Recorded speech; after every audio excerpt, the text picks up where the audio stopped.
בסרטון הזה אני אראה לכם איך להכין משחק מגנטי ממקלות ארטיק. אז מה שאתם צריכים זה מגנטים, מקלות ארטיק ומספריים כדי לחתוך את המגנטים בגודל שמתאים למקל ארטיק. אז קודם כל אני אגזור את המגנט ואת הרצועות שלו אני אדביק במגנטים, במקלות ארטיק. ככה.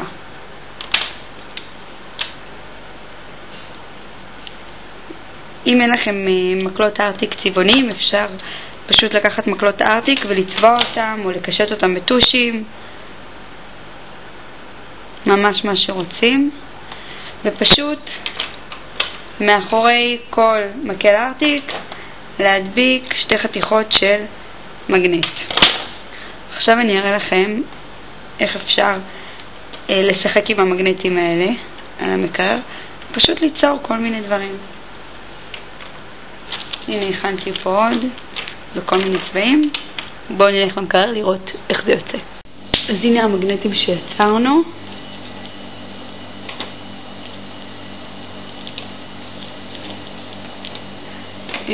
אפשר לשחק איתם.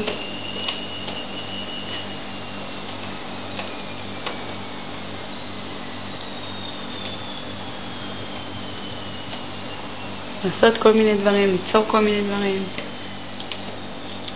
אפשר גם אותיות לעשות. ממש לשחק. שיהיה בהצלחה.